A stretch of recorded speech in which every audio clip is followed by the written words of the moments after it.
Okay, guys, Hi, how are everybody. you? I'm good. Yeah. Yeah, I just moved houses, Oh, so really? I'm still actually Hey, moving. congrats, man. Not everything is finished, and it's stressful when you have a 10-month old.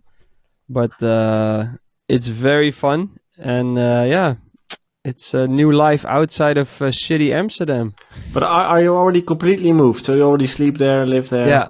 yeah. The second day Okay. we were like, let's because this is what happened. We decided to move everything in the week, and my parents would help. But then my dad had to go to the hospital. He's fine now. But Oh, so they couldn't help in the week. But then we already had all the shit stalled out in our old house. So we were like, yeah, let's just rent a van ourselves and let's do it. and how was So we traffic? Because right there in Amsterdam terrible, right now, it's insane. terrible. It normally from my new place to my old place was 20 minutes. This took like every time 45 minutes. So I spent like days of 5-6 hours just in the car, which is if Really? you're moving, it's just yeah, like that's like you can move to another city in Holland. You can move to the other side of the country almost. So it's a bit Yeah, it's insane. I saw people standing still right where you live yeah. for like 2 hours, like nailed. Well, it's just the whole day. The whole day there's a traffic jam. It's like they shut down roads Yeah, to because they want less traffic in the center, less cars, which is like okay, why do you want less cars in the center? There are some arguments for it, some arguments against, I guess.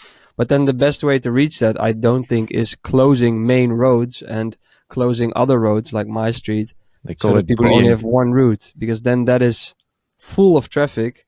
And now there's a row of houses where people live. There's a traffic jam the whole day in front. The whole day there's a traffic jam. So there's also the exhaust gases and whatever. It's just Hmm. Good yeah, decision to leave Amsterdam. very right timing. Well, maybe not for the move the right time because this is an experiment where they close off the center, kind of. But very happy to leave that city because if that's what they spent 12 million on, while there is so much other stuff to take care of in that city, then I don't want to be part of that city. With governments, you have only one assurance, is that they will not work efficiently at all. They It's refuse to work amazing. efficiently. Yeah. It is crazy that what is crazy to me is that they can just let a very small group of people can decide to do an experiment like this, not at all backed by any valid research or any like AI model through whatever, just run a simulation or something. They just are like, hey, we think that's a good idea, let's do Yeah. it. But that's always interesting. That's for me the biggest. Let's talk politics for once. It's a bad subject, but whatever. That's for me always the difference between right or left politics. Whereas the right politics, for me, the right liberal politics is do as little as possible, which I actually like to a certain degree, and the left always think for everybody else. They want to do stuff, which is noble in itself, but it always backfires. You might as well just not vote. Well, it's like the problem is that and Oh, I read a thanks, good Ralph. What an insight. I read a good What? quote about this, but I can't really remember it. But I think what's happening now in the This city of guy. Amsterdam, we have a very left city council, which the I think the problem that is Sucks. when they try to make stuff happen, they think they are in the right, so they won't even question if their what drives them to do these kind of experiments is right or wrong. They want less cars, so they're like, I "Hey, know a this is song about a good it. thing." Right or wrong? Wrong or right? Wrong, Hey, right. let's Stream have a it now, listen to it, Bassjackers. everybody.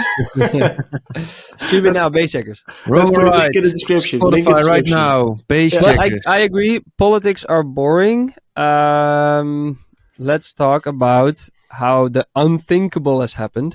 Which is? I had to fly from Amsterdam to Shanghai, which these days, because they fly around Russia, is 11 and a half hours, I think. Mm-hmm. It's a long flight, and I always book economy Good because guy. you save a lot of money. And Uncle Ralph once got really angry at me because I booked a business ticket. So then Yeah. when you fly to China, they always check your visa. So I go up to the desk and she's like, "Oh, can I see your visa?" "Yeah, here you go." I get my a new printed out boarding pass, which because I had it only on my phone, so they give you a new one. I sit back down and I just look, "Hey, what's my seat again?" And I see this is a KLM flight. I have to give them a shout out. I see world business. You're like, I was upgraded for free to business class in a KLM long haul flight, which No way. That's no a one has unicum. ever experienced this. It's the first time in 10 years. It's amazing. It was an amazing feeling. Wow. and So do you know why? Like, why did you get was upgraded? there a flight Um, purser at an eye on you, or? no, I think because they gave me already like some kind of offer to like, hey, you can upgrade to business class for like 600 euros or something. So then they want to sell as many seats as possible because I'm then in a comfort seat in Yeah. front of the plane. So they probably could have sold that. So they were like, hey, there's an open business seat. Let's just take the highest platinum member of the Sky team. And but that's I never heard anyone on KLM No, who has got definitely a free not. upgrade on a long flight. No. So You that's why always have to pay. you always have to pay. And even if like you once there was a free seat and they could see how much I flew, but I didn't have the right ticket, and then they were like, yeah, sorry, and then Yeah. not like you're so No, loyal, I just sit even down. refused paying $112 to upgrade once from New York to Amsterdam. And I was like, fuck it, man. I'm just going to sit down in my normal seat, save up to $112, and I Yeah. can spend it somewhere else. Drink Between all beers. the normies? It's funny. I flew Yeah. back with Stuart from Showtech, and I could on the flight back also get an upgrade, but for like air miles. So you don't really pay, but you've kind of paid it in flights. Mm. But I was like, no, I don't deserve it this time. I don't need it. I don't deserve it. I'm just gonna sit in the normal economy and just Next to Sjoerd. no, he was flying business, Dude, but oh Well, fix your connection, man. Like, yeah. yeah, okay. your audio is back. Oh, but not my beautiful head. Your audio is terrible now. Yeah, you have a different mic. Oh, man. But And now now? I I was have a different very mic? curious. This is such a cliffhanger. It sounds like you're using your computer mic or something. Yeah.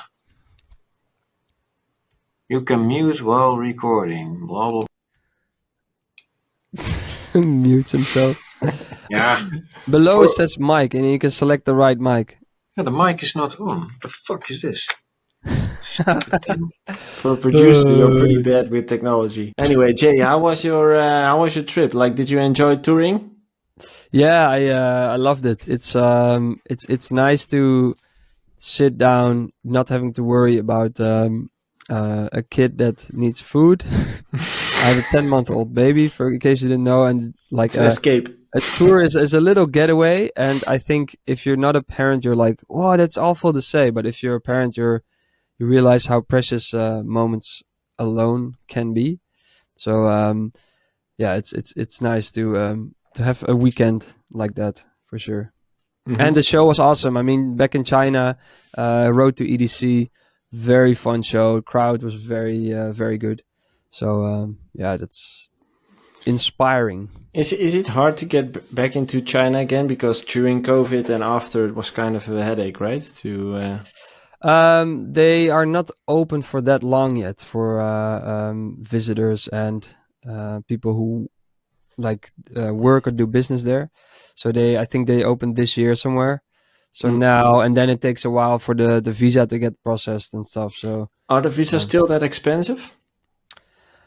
well, I don't know. I don't think so. I think the organization who books you pays for that. But I think it's a couple €100. So it's not that much, I think.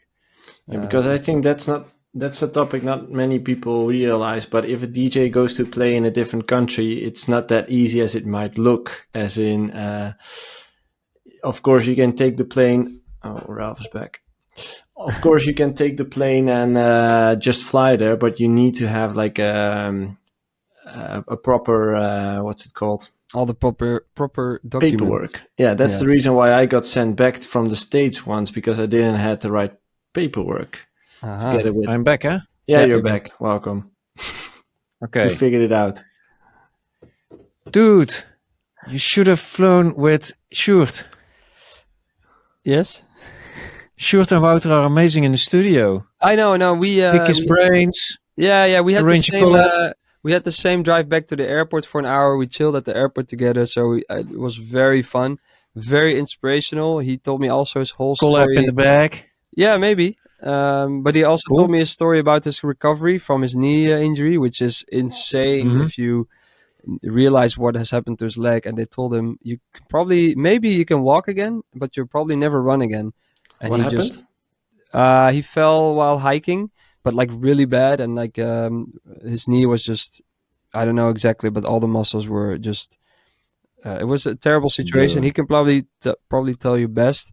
But the way he recovered from that during COVID, while being separated from his partner, his girlfriend, for a long time because of the lockdown, it's incredible. It's an inspirational story, and he's a Brabander, so that's always very fun.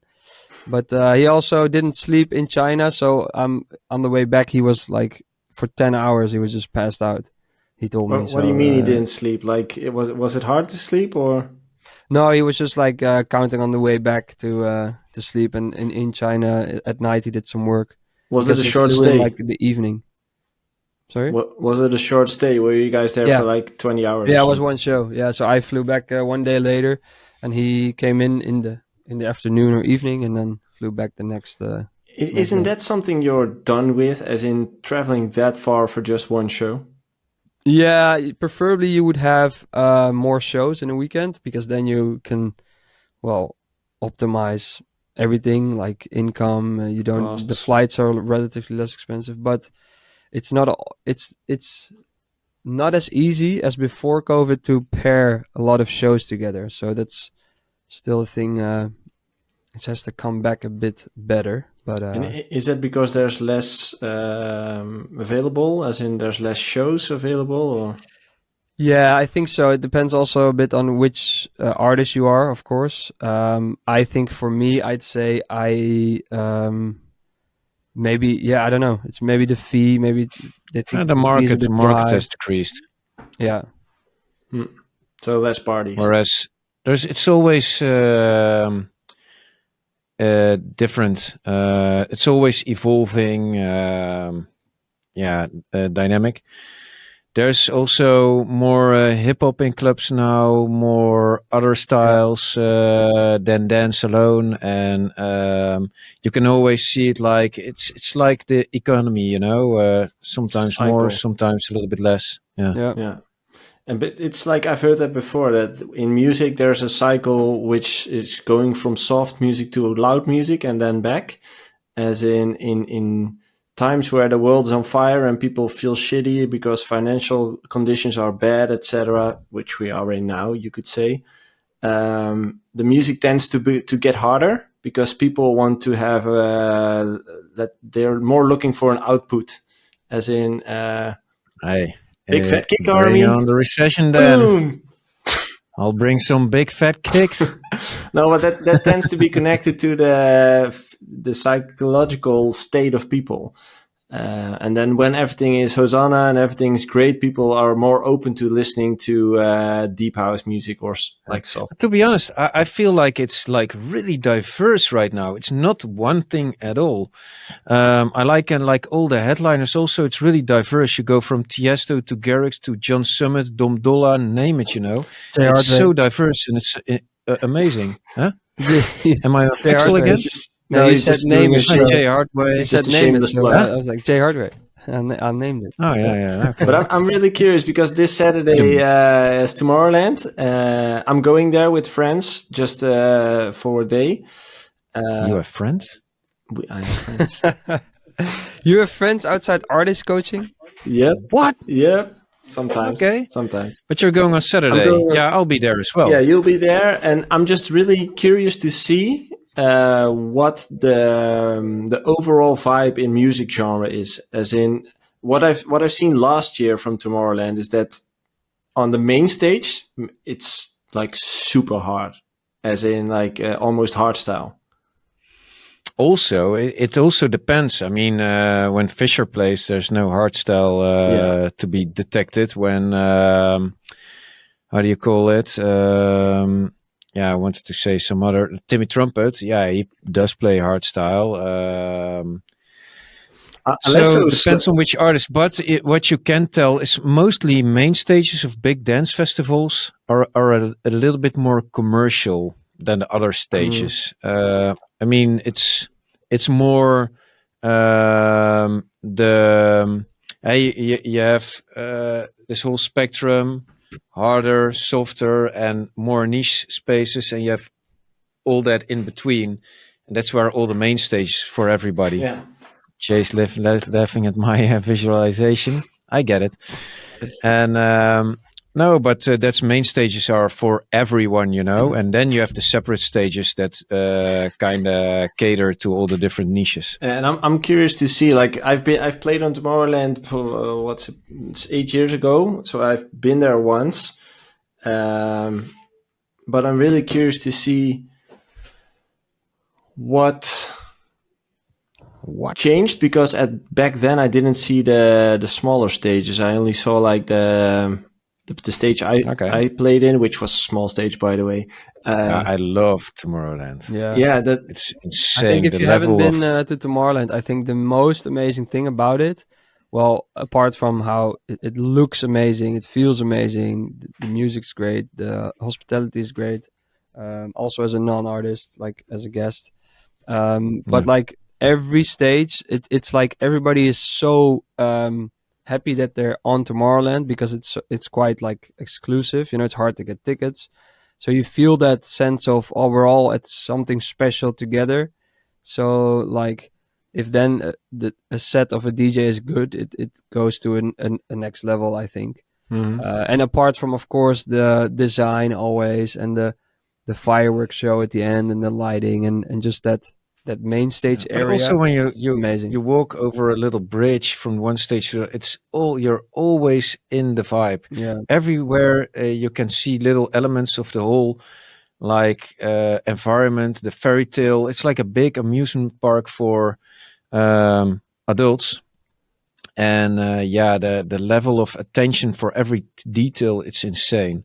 And like Jobke says, I think you actually say that very nice, that when you then play a good set, then the peak of it can be even higher than most of the places. Yeah, it's insane. Yeah. They really that's also kudos. something that a lot of I don't know, I talked about this with a lot of DJs, but like if you have a easy crowd, it's gonna be fun no matter what. But if you then play a good set, man, that something special happens. I think that's the best thing. If you're like an experienced good DJ, it's so awesome to see that. And I think at Tomorrowland it doesn't always happen, not for every set, not for every stage, but sometimes every once in a while. I think at every festival. I think the best example is probably Hardway at Ultra 2013.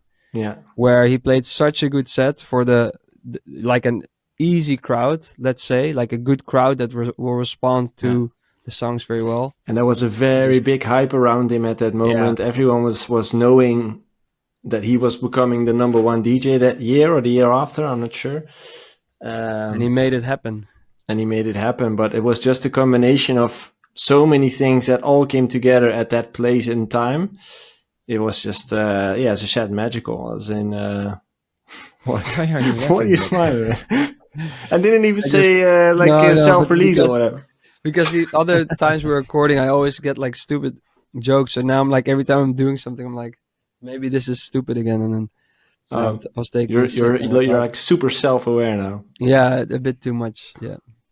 Yeah. Maybe I should Okay. turn this damn light Okay. off in my face. Hey guys, listen. I've got two. Well, not two, but maybe even more. But a guy. What's happening? A guy in the Discord had a few questions that were meant for you guys. So I was thinking I would just ask them here. It was all based on the studio routines of top producers, indicating that you are top producers. Mm-hmm. Ish. Okay. Ish. How many hours a day or week do you spend in the studio? Jopke. Not enough. I wish I had more. But I mean, yeah, I have a kid, and this year's been just a bit crazy.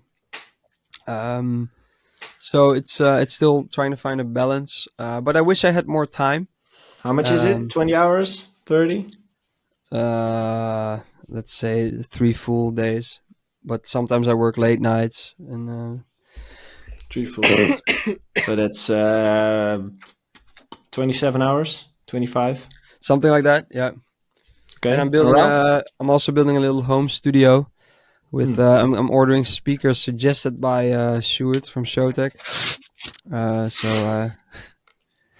And then I hope to spend more hours crafting ideas, because that's what the most important thing is laying down ideas for songs, I think. Is that what you're doing in your home studio and then you finish it? No, that's the plan. Yeah. Why is this? Why is Ralph ripping something? And then you finish it off in your studio, I was about to say. I finish it off in my studio because that's where I have privacy. Yeah, okay. Perfect. Ralph, Okay. how much? Oh yeah, you just try to optimize your time. There's a lot.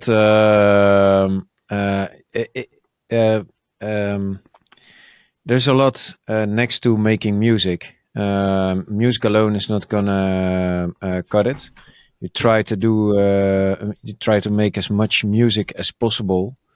There are weeks that I am in the studio for the full 40 hours, and sometimes I cannot get even to 10.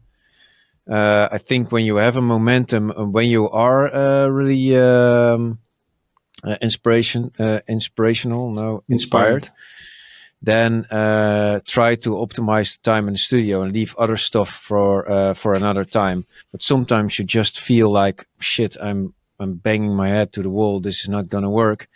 Then just try to do the stuff you also need to do.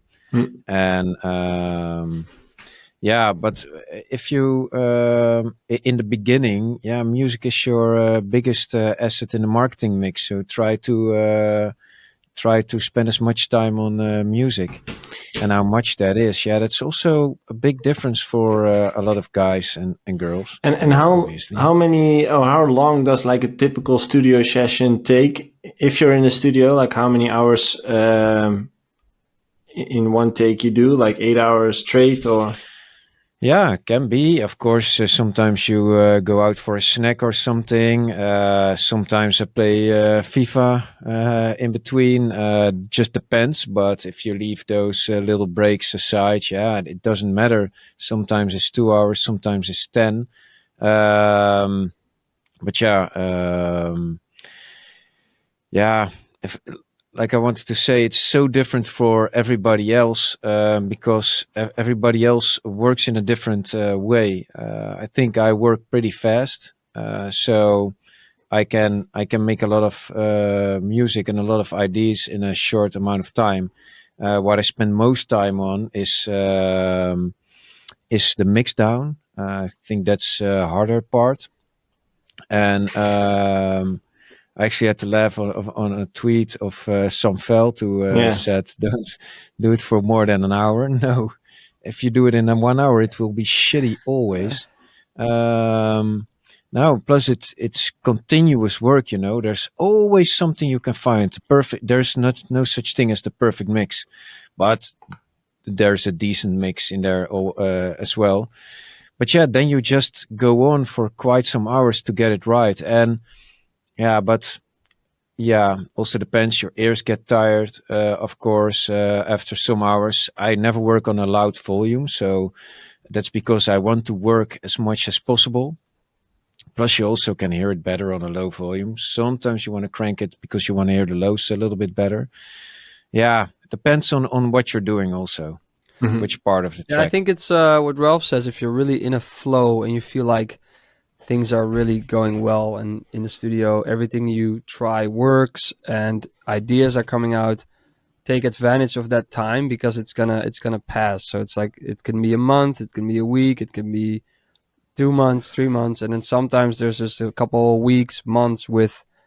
Well, you still get some stuff done because you still show up, but it's not like you feel like this is gonna be like you're doing a lot of work, which is can be very frustrating. But you have to really also allow yourself to yeah, not to not work. It's really a hard thing to describe this, but you kind of feel when you have to kick it into the next gear. So you got to I kind of always be ready for that. I think you can break it down into 3 stages, as in it's the inspiring stage where you need to get inspired by something, which could be done in time off, like going for walks and stuff.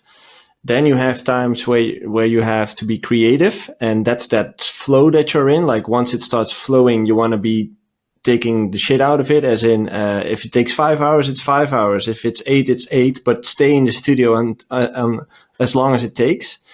And then once that flow's gone and the creativity is out of your mind into your computer, that's when productivity comes in, and you start like simply arranging the things, mixing the things, like the more productive parts kicks in. Yeah, I think when the idea is laid down, it's kind of can be kind of factory work. Yeah, like productive. To just sit down and do it, because your mind will also tell you like, no, start a new idea, or no, not now.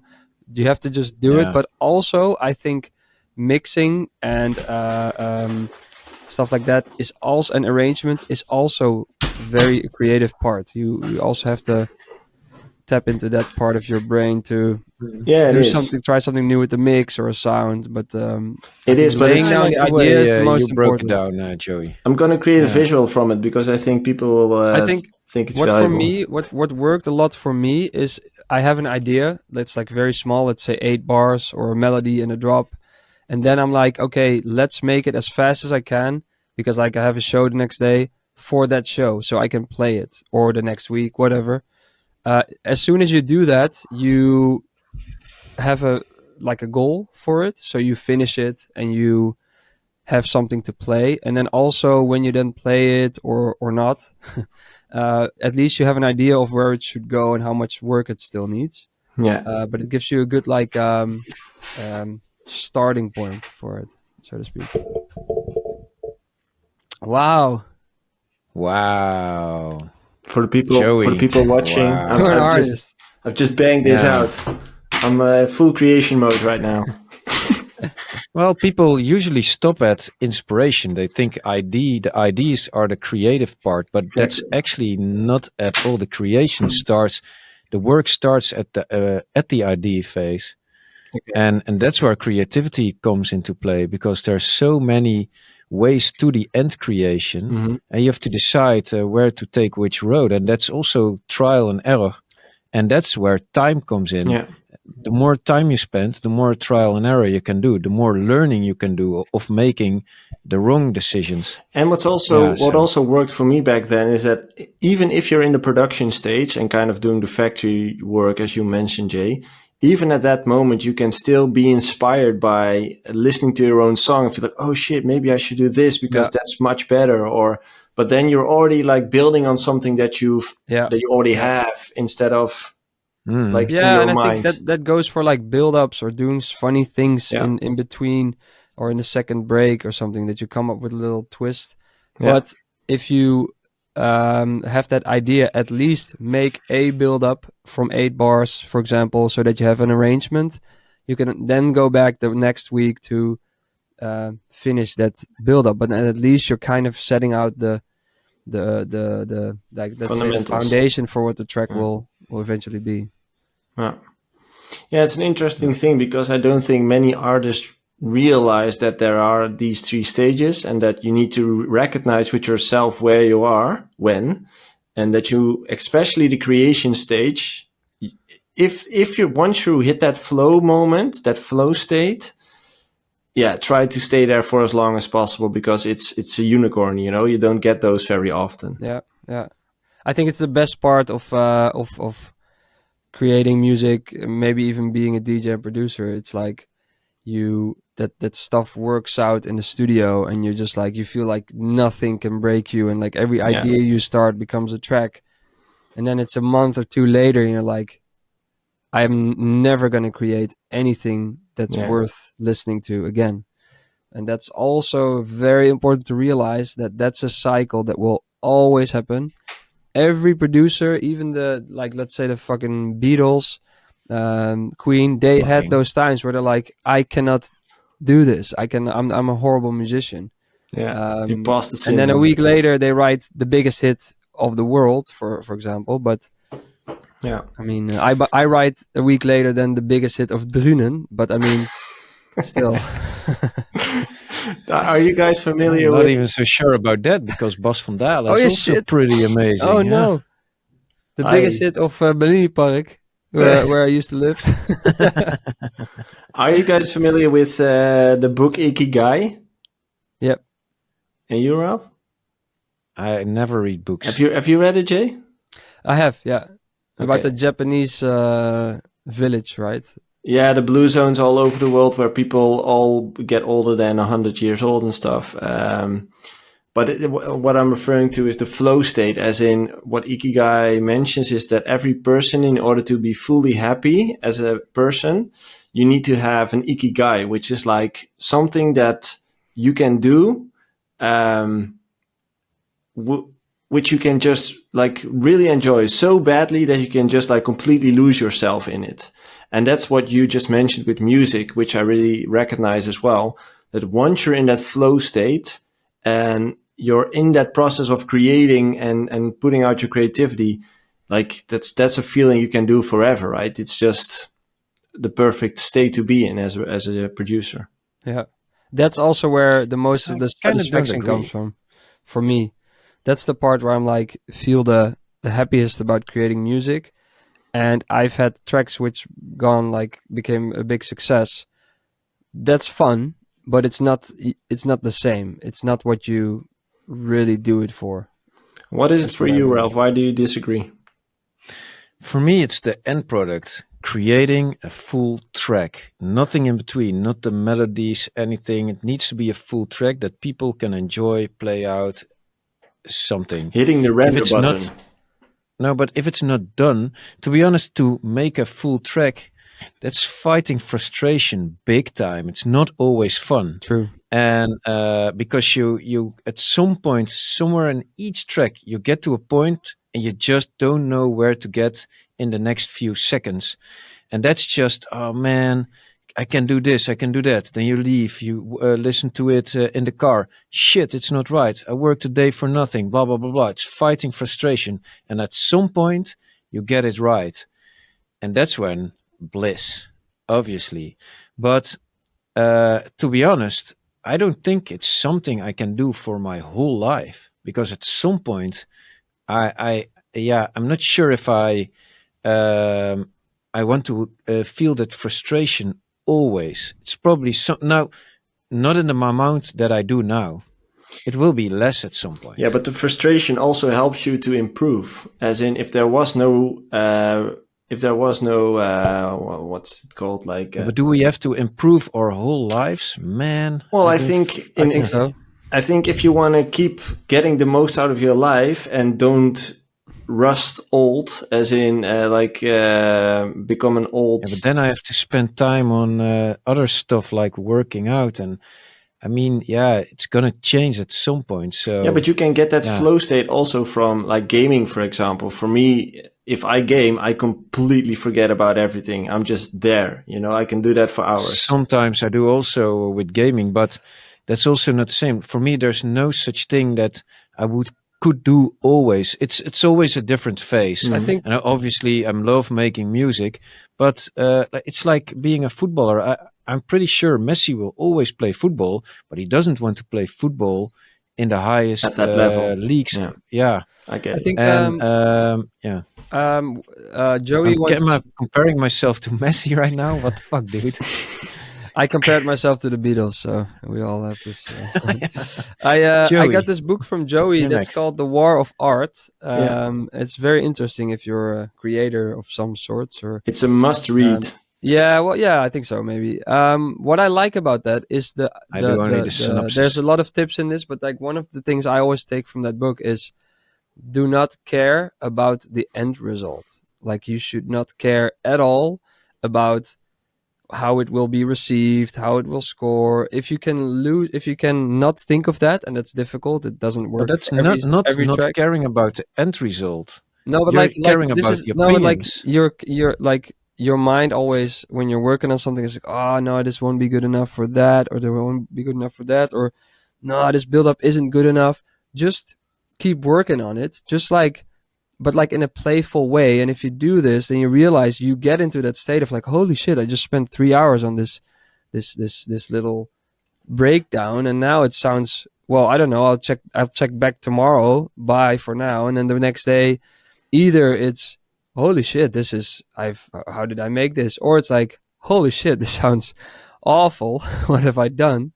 But I like the idea of like that whole creation process. If you can get rid of a lot of that frustration, that's what's the most fun for me. Like not the per se the end result, but it's like I'm spending my time, and it feels like yeah, like it's a good way to spend my time. It's like fulfilling in a way. No, I really don't agree.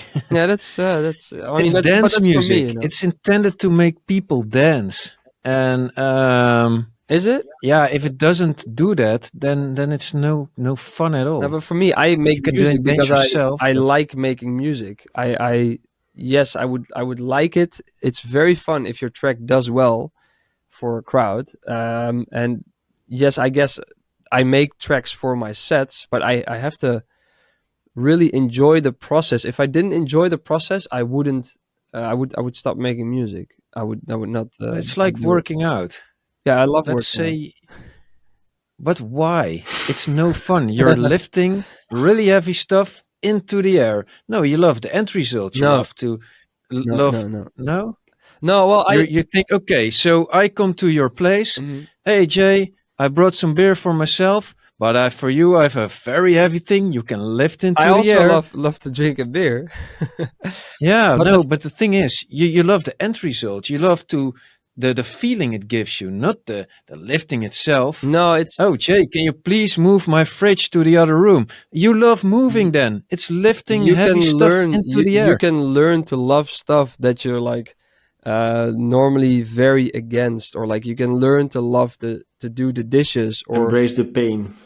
yeah, it's like it's You can weird do how my that. dishes anytime. And the same with going to the gym. You can really learn to, if you look at it in a way of like working on your mind and body and working on that, it can really be very fun Yeah, working because out. you know it makes you better in the end. But if it wouldn't do that, hell no, you wouldn't lift heavy things. Yeah, but You then don't do then it it's for fun. It gives you fulfillment, yes, but it's not like, wow, Ralph, that must be a heavy fridge. Can I lift it, please? No, I think it's nobody thinks like the that. art to make that. Joey, you have an opinion on this? Well, what I wanted to add is everything in life that brings you results comes with frustration. Everything. So everything you want to get better in cooking, working out, making music, becoming a better partner, whatever you want to do, there's a starting point and an end point where you get the result, and everything in between is kind of frustrating because you need to evolve. You're consciously aware of the fact that you're not there yet, and that's frustrating. So I think you're partly right, as in The grind. yeah, I kind of agree with Jay. Like I also tend to love the grind, but I'm out of here. I Bye, also man. agree with Ralph, because if the result would not come, I don't think people would do it because So basically, 100% right. That guy. no, I think it's super important to love the grind because that helps you to improve a lot in life in all matters. And I think the only way to love the grind is to not think or try to not think or care about the end result. It's like if you go to the it's gym true. and lift a big weight, you're not going to see it that day. So then No, but you it's want true. the But carrot at some yeah, point. let's You never get the refer carrot. let's refer it back to dogs. If you want to train a dog, like you can train him all day long, but at the end of the day, they want a cookie, and that's how you can affirm that they've done something right. If you don't give them the cookie, eventually they'll stop listening. I stop listening if I don't get a cookie. So you need to get rewards as a person in order to change your behavior. Otherwise, but didn't you just say, wait, dogs are trained with cookies and then don't need the cookie anymore? You know that, right? no, you It's can't. Pavlov. You teach Yeah, but a you dog constantly to need to give them pee like outside, like with cookies, or you teach the dog to sit, and then they don't need the cookie anymore. So a dog has like perfected. But to be honest, dogs are stupid, and they also always only want to make their owners like really happy. Well, And, dogs you want to make yourself happy. dogs behave out of like ancient emotions, and we have a rational thing in our heads, which makes things a lot more complicated. I heard something on a podcast, and they said dogs they don't think like they're dogs and humans are humans or anything. It's just all of it are dogs. So we're all dogs, and humans they just consider humans as like a alpha dog. What kind of podcast do you listen to? Yeah, the artist coaching podcast. Oh man, yeah. Ralph, Hey, next question, because the time is running scarce. do you have to go? Yeah, they can make 5 minutes, 6, 7 ish. I don't really have anything to add, so I'm not sure if you If we guys talk really fast, we can do a lot. We can do a lot. That's why we also have work fast in the studio.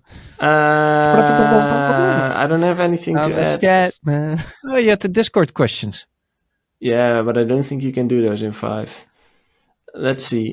Also, what I want to add, last thing, if you're gonna make music and you're like Ralph and you're only frustrated and only are happy with an end result, don't do it, because if it then doesn't work out for you, you're gonna have had years where you hated your life and no happy end. Like if I now don't get success anymore with my music, the time that I spent from now until that point where I'm like, okay, I'm quitting, at least all the music I made, those moments I enjoyed, and that's for me what keeps me going. And Ralph is miserable as fuck.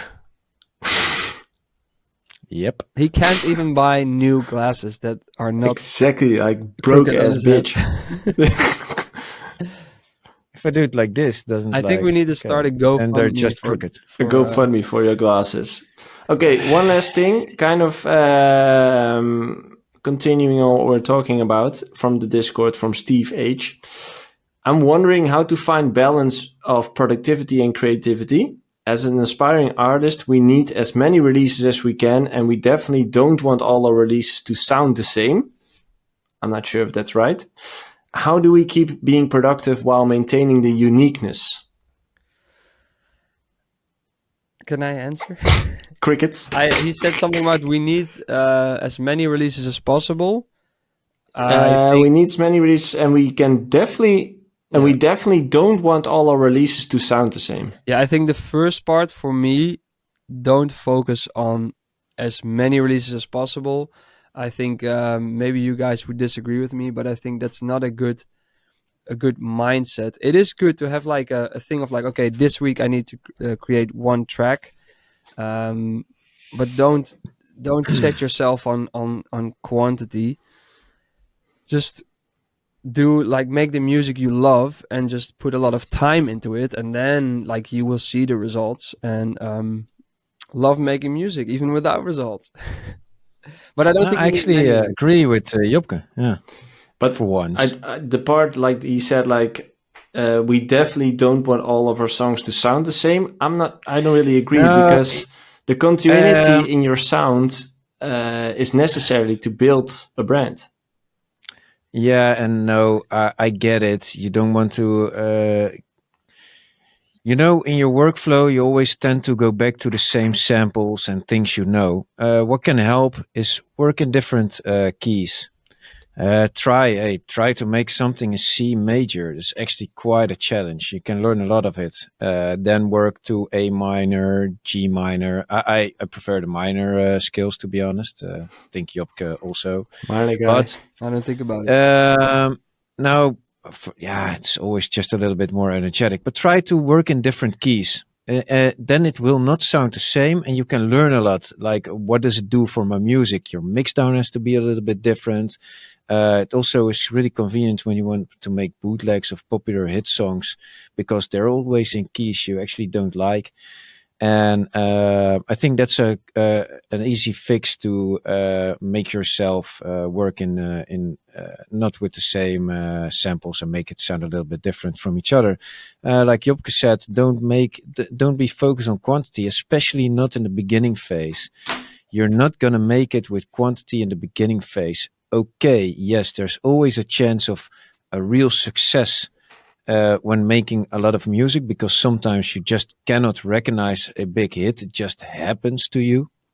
But I think you should be really focused on quality and learning a lot from your music. And of course, you can just also release it at some point. But the main focus should be on learning to make music as the peers you try to be like. If you're a big Sebastian Ingrosso fan, you actually need to be sure that your music is quite on par with his technically, or else it's no use to release it. Or else your melodies have to be so amazing and your arrangement so good. You know what the problem is? Yeah. If that's the mindset, the problem becomes that you'll never start releasing, and thus never start building a brand, and thus never reach your That's goals. true. It's kind of a dilemma also. So you because need- if you take Jengi, for instance, that track was out there for 1.5 years and then became a hit. Exactly. Yeah, So that also can happen, but chances it's are a small slim. chance, but what I like to say more is start releasing as soon as you kind of feel that your music has hit like a certain level. You know, like if you get feedback from other producers or family or friends that tell you like, hey, now it sounds decent, just get started releasing. Yeah, true. And Yeah, I agree. build towards that point where your song becomes just as good as Sebastian Ingrosso. Because if that's your goal and don't release until that moment, you're gonna never release anything. You're not you'll gonna never achieve your be. goals. You'll also never be Sebastian Ingrosso. You'll never be. No, Yeah, but you're true. someone Maybe else, it's not a right example. I like what you said, Joey. People have to start playing your tracks, or else it's no use. True. Yeah. And but yeah, still try to be focused on quality. And Joey, Yeah. Joey, you said something about you want your tracks kind of to have the same sound. Maybe I do think producers have to realize that your sound is not only in the exact sounds or presets you use. An example is I can show a Showtek, especially Showtek is very well known for their melodies. I can show you a melody and you can just hear, hey, this is, and in every sound, Yeah. it doesn't matter. It sounds like a Showtek melody. So your sound doesn't only come from certain presets or that organ or that synthesizer. It's also the combinations of chords and melodies. Yeah. And because you like certain sounds, so if you like organ sounds, hey, pick a new organ for the next song. You know, if you like a church organ, try different ones. Yeah, what And most that can- producers don't realize is that the way how I see music production is it's just one big combination of decisions. So it's 10,000 decisions that is your end result. And Yeah, that's true. like, which hi-hat do I pick? How do I EQ that hi-hat? Do I pan it to the left? Do I pan it to the right? It's all decisions. Pan it to the left, pan it to the right. It's all decisions. Yeah, hit and right there. no one on this earth is going to make all the same decisions that you did. So your sound, as you said, Jay, is a combination of a lot of things, which is mixing minded, which is creative minded, which is a lot of things. So it's a good tip from you to say that don't worry about constantly using the same sound or whatever. Most of the time, it's much more deeper into the project, which makes your sound, and not just the simple preset or whatever. I gotta say though, we really changed our sound in the last couple of years, and now I actually downloaded the old VEC loops, because now I like sometimes my heads and all to sound a little bit old. Mm-hmm. And retro, maybe that's the right kind of word, but then also kind of you kind of swerve off from what you're originally known for. Not sure if you can hear Bassjackers in it, but it's quite challenging to, if you heard it for the first time, you wouldn't suspect it to be us. Yeah. VEC are those Vengeance packs, right? Yeah. Old Vengeance school. Electric Club Sounds or something. I'm not sure. For me, it's always But, been funny that I've released many different style tracks, and like I've started many new songs with totally different sound sets, so to speak, totally different instruments, and then people still used to say, "Oh, this sounds so like you, like Jay Hardway," and that's what for me shows that it's not only a certain preset or something, or a certain sound. Yeah. Okay, guys, we're gonna close this off. Aw.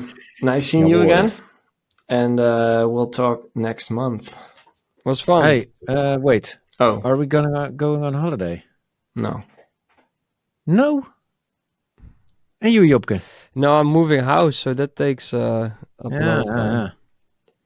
and you, Ralph? Talk about frustration, but you can lift heavy things. How nice is that? Stay positive. I'm going to Spain. Oh, nice, Nice. 2 weeks. nice. Yeah. Nice. Enjoy. Where's my Take some invite? time off. Maybe I'll see you this Saturday at Tomorrowland. Yeah, I'll be there only at night. Okay. The freaks come out at night. I might not And, be clear at night, but we'll see. Oh, what do you mean then? What do party. you mean, Joey? Oh yeah, Drinking. brewskis. Beers, Belgian beers. Do they have Joepkes? I'm actually not sure. Must be. Yeah, you can find. They have a sponsor. Oh, Maas. Is it Maas beer or Joepke? I don't know, but you can look it up on the We'll internet. see. Yeah.